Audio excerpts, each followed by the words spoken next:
राधे कृष्णा। मैं सीमा दुबे आप सभी का अपने चैनल पे बहुत बहुत स्वागत करती हूँ। आज हम चर्चा करने जा रहे हैं वक्फ की प्रॉपर्टी, वक्फ बिल। वक्फ पर इतना भाईजान और भी जो मौलानाएं हैं उनको इतनी समस्या हो रही है कि वो जिस दिन हिंदुओं का त्यौहार यानी होली, सब रंगों का त्यौहार सब साल में एक बार आता है, उसको लेकर इतना उन्होंने प्लानिंग कर ली है कि जिस दिन उनकी हिंदुओं की होली जलाई जाएगी उस दिन वो जंतर मंतर पर प्रोटेस्ट करेंगे। प्रोटेस्ट के लिए उन्होंने कई मुस्लिमों को कॉल भी कर दी है और इस प्रोटेस्ट के लिए वो पूरी तरीके से तैयार हैं। वहाँ पे धरने पे बैठ गए हैं। देश विदेशों से कई लोगों को, कई मुस्लिमों को उन्होंने बुलाया भी है। मौलानाओं का कहना है कि हमने वहाँ पे सभी लोगों को, सभी मुस्लिमों को इकट्ठे कर लिए है, यानी कि जो मनमानी सरकार कर रही है मोदी सरकार, वो मनमानी हम होने नहीं देंगे। वक्फ पर खिलवाड़ होने नहीं देंगे। वक्फ पर जो हम लोगों की जमीन और हम लोगों का जो आम आदमियों की ज़मीनें हैं उनको हड़पने के लिए उस पर जो बिल बनाया जा रहा है वो बिल हम नहीं बनने देंगे, क्योंकि उनका मेन जो एम है वो है उनकी ज़मीनों पर कब्जा करना। तो ये ब्लेम उनकी तरफ से लगाए जा रहे हैं। अवैसी जी ने जो बोला है तो उनका कहना है कि जो भी मस्जिद हैं, दरगाह हैं, खानगाह हैं और कब्रिस्तान है, उन सबको छीनने के लिए उन्होंने ये सारी साजिश रची है और ये कानून लेकर आ रहे हैं मोदी सरकार। तो अब क्या सरकार और जेपीसी दोनों ही मनमानी कर रही हैं? और ये हम लोगों का अगर हित में होता, जैसे लोग कह रहे हैं कि आपके हित के लिए ये कानून पास किया गया है, ये अमेंडमेंट बिल लाया जा रहा है, वक्फ बोर्ड पास किया जा रहा है, तो वहाँ उनका जो कहना है मुस्लिम पक्ष का कि अगर हमारे हित के लिए होता तो हम विरोध क्यों करते। तो उन्होंने जो ये बात बताई है कि अगर हमारे हित की बात होती तो हम विरोध ना करते। तो विरोध तो हर बात में होती है। 3 तलाक हो रहा था तब भी यूसीसी लागू हो रहा था, तब भी हर जो भी कानून आता है उसमें विरोध होता है। मेक इन इंडिया पर लेकर विरोध हुआ था, उसके बाद में डिजिटल पे लेकर विरोध हुआ था, यानी कि जो भी बिल पास करता है, नोटबंदी को लेकर कितना हंगामा हुआ था कि लोगों ने अपने नोट बैंक को अपने यहाँ जो है वो जमा करने के लिए ऐसा किया गया है, इसमें कोई साजिश है। तो कोई भी नया कानून पास होता है या कि कोई भी कानून में कोई अमेंडमेंट किया जाता है तो कुछ ना कुछ उनको ये लगता है कि ये गलत है। जिस तरीके से जब टोल पे वो लगाए जा रहे थे स्टिकर और लगा के ये हुआ कि अपने ऑटोमेटिक जो है वो पैसे कट जाएंगे, उस पर भी बवाल हुआ था। तो ऐसा कौन सा कानून जो बनता है जिस पर बवाल नहीं होता? बाद में लोग उसे एक्सेप्ट भी करते हैं और उनको समझ में भी आता है कि हाँ, ये जो कानून बना है वो वाकई हमारे हित के लिए बना है। लेकिन अब जो भाईजान है, मौलाना है और जो मदनी हैं, वो भी लोगों को और मुस्लिमों को आखिर क्यों भड़का रहे हैं? क्यों ऐसा है कि वो इस तरीके से प्रोटेस्ट करने की पूरी तैयारी कर रहे हैं? वक्त पर मदनी जो है कि जो डेडलाइन है वो आखिर क्यों बना के रख ली है उन्होंने? तो इस तरीके से यानी कि जो अभी जनवरी में वक्फ को लेकर जेपीसी की जो बैठक हुई थी, उसके बाद पक्ष की बात सुनी गई, विपक्ष की भी बात सुनी गई। उसमें जिसका पलड़ा यानी कि जिसका पलड़ा भारी था उसी के पक्ष में डिसीजन दे दिया गया। तो अब वो जो संशोधन विधेयक जो पास करने की बात की गई है कि वक्फ संशोधन विधेयक को जो मंजूरी दी गई है, तो वो पक्ष और विपक्ष दोनों के ही जो तरफ से वोट पड़े थे उन वोटों को देखते हुए ही उनको जो है पास किया गया। अब उसमें जो अवैसी का कहना है कि हम लोगों की बात ही नहीं सुनी गई थी, यानी कि वक्त में जो बैठक हुई थी और खत्म होने के बाद जेपीसी ने 11 के मुकाबले 14 वोट को से स्वीकार कर लिया था उसको। इसके साथ ही उन्होंने ये भी कहा है कि जो विपक्ष के सदस्य थे उनके साथ में नाइंसाफी हुई है, यानी कि उनके जो 14 संशोधन थे उन संशोधनों को मंजूरी दे दी गई, और जो विपक्ष में सांसदों ने जो 14 जो बदलाव पेश किए गए हैं वो वक्फ संशोधन को मंजूरी दी थी, उसमें से उन्होंने 44 जो संशोधन बदलाव हैं उन्हें पेश किए गए थे उन्हें खारिज कर दिया गया। तो इस कारण जो राजनीति दलों में हंगामा मचा हुआ था, तो उसको लेकर अब इस समय पे वो वक्फ बोर्ड का जो ये बिल है उसे मंजूरी ना दे दी जाए, यानी कि 10 तारीख को जो ये कहा जा रहा है बजट सत्र का जो दूसरा स्टार्ट होगा सत्र, पहले में रखी गई थी रिपोर्ट, दूसरे में उसको जो है मंजूरी दी जाएगी, यानी उसमें ठप्पा लग जाएगा। उससे पहले यानी कि अब वो प्रोटेस्ट पे बैठ गए हैं, सभी धरने पे बैठ गए हैं, जंतर मंतर पर बैठने की तैयारियां कर ली है कि 13 तारीख को जिस दिन वो होली दहन किया जाएगा उसी दिन वो अपना वहाँ पे बैठ के जंतर मंतर पर अपने वक्फ बोर्ड पर वो मनमानी अपनी करेंगे कि ये बिल पास ना किया जाए, ये बिल गलत है। तो क्या होली में जो रंग में भंग डालने की कोशिश की जा रही है, होली से ठीक पहले मुस्लिम जो है वो नेताओं ने दिल्ली में प्रोटेस्ट की कॉल कर दी है, तो इसके पीछे आखिरकार क्या साजिश है, वो क्या जताना चाहते हैं, क्या करना चाहते हैं? तो इन सब को लेकर क्या दिल्ली की सरकार अलर्ट हो गई है? क्या दिल्ली की सरकार वाकई में ये कानून वापस ले लेगी? तो ऐसा अगर मुमकिन होता तो ये पहले भी किया जा सकता था। इतने दिनों से आखिर ये लोगों को भी कोई समस्या नहीं थी, कोई ना मौलानाओं को समस्या थी ना भाईजान को, अब ही क्यों समस्या आई? यानी जब हिंदुओं का त्यौहार आया उस समय, चाहे वो संभल को लेकर हो, चाहे वो मथुरा को लेकर हो, हर जगह पे इन्होंने टारगेट किया कि खून की होली खेली जाएगी, अगर होली खेली गई और ये हुआ तो बवाल हो जाएगा, ऐसा होगा। तो आखिर ये होली में इस बार रंग में भंग डालने की कोशिश क्यों की जा रही? क्यों ये षड्यंत्र रचा जा रहा? क्यों ये कॉन्स्पिरेसी बनाई जा रही? क्यों सबने अपने माइंड में ये डिजाइन बना ली?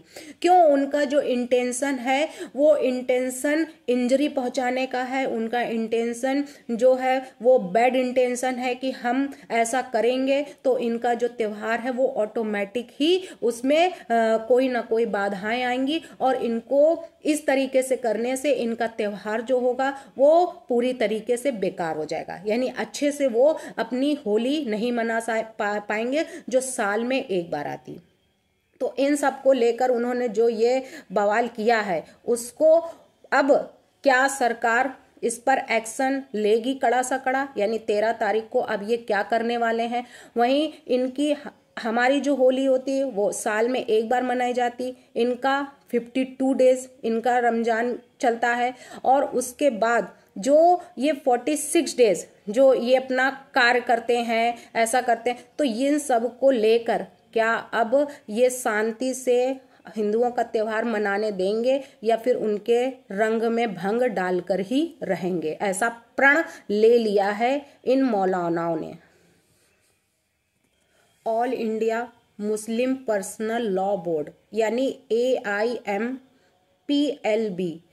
यानी पाक महीना, सबसे पाक महीना ये रमजान का माना जाता है। पाक महीने में all India Muslim law board ऐसा कानून को हाथ में लेना, मुस्लिमों को भड़काना, मुसलमानों को लेकर नया फरमान जारी करना, मुस्लिम पर्सनल लॉ बोर्ड को क्या शोभा देता है? तो उसमें उन्होंने ये भी कहा है कि इस समय देश के मुसलमान मुश्किल में हैं, यानी कि मुश्किल दौर से गुजर रहे हैं, उनके साथ अत्याचार किया जा रहा है, उनके जो मदरसे हैं, मस्जिदें हैं वो तोड़ी जा रही हैं, उनकी ज़मीनों पर, उनके मकानों पर ज़बरदस्ती बुलडोजर चलाया जा रहा है। तो वो मुसलमानों पर जुल्म हो रहे हैं और सरकार खामोशी से ये सारे नज़ारे देख रही है। उनका ये भी कहना है कि जिस दौर से इस समय पे मुस्लिम गुजर रहा है ऐसा दौर कभी भी नहीं आया। यानी मुस्लिम पर्सनल लॉ बोर्ड के अध्यक्ष मौलाना सैफुल्लाह रहमानी ने मुसलमानों से अपील की है कि रमजान की नमाजों से पहले विशेष तरीके से दुआ करें और मांगे भगवान से, अपने अल्लाह से मांगें कि इस समय पे जो हमारे साथ हो रहा है उससे निजात दिलाई जाए, उससे छुटकारा दिलाई जाए। उसके लिए उन्होंने जो मुसीबतों में